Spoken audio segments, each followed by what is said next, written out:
यूहन्ना रचित सुसमाचार लिखने का अभिप्राय था कि हम जानें कि यीशु ही परमेश्वर का पुत्र है। अब इन घटनाओं के लिखे जाने द्वारा यूहन्ना हमें यीशु में विश्वास करने के लिए प्रेरित कर रहा है, जिसने क्रूस पर अपनी जान देने के द्वारा हमारे पापों की कीमत चुकाई।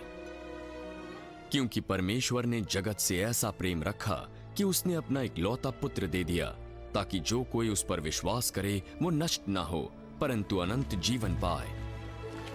मैं तुमसे सच सच कहता हूं, जो मेरा वचन सुनकर मेरे भेजने वाले पर विश्वास करता है, अनंत जीवन उसका है। और अनंत जीवन ये है कि वे तुझे एकमात्र सच्चे परमेश्वर को और यीशु मसीह को, जिसे तूने भेजा है, जाने।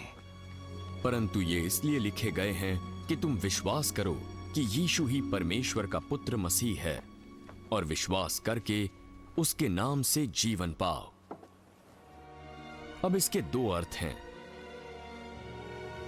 हमें यह स्वीकार करना है कि हमने पवित्र परमेश्वर के विरुद्ध पाप किया है और हमारे जीवन में बुराइयां हैं, चाहे वे कितनी छोटी ही क्यों न दिखें।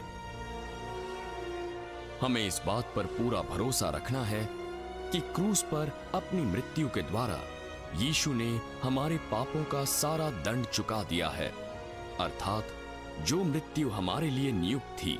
और जब हम ऐसा करते हैं तो परमेश्वर तुरंत मुफ्त में हमें अनंत जीवन दे देता है।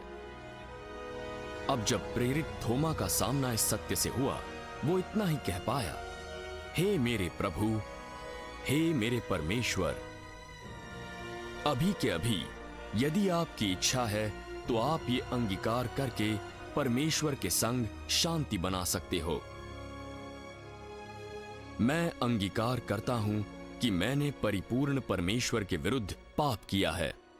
मैं अंगीकार करता हूं क्रूस पर यीशु की मृत्यु ने मेरे सारे पापों का दंड चुका दिया है, एवं मेरे पापों की कीमत यीशु द्वारा चुकाने से मैं अनंत जीवन पाने तथा परमेश्वर के आगे धर्मी ठहरने का अधिकारी ठहरता हूं।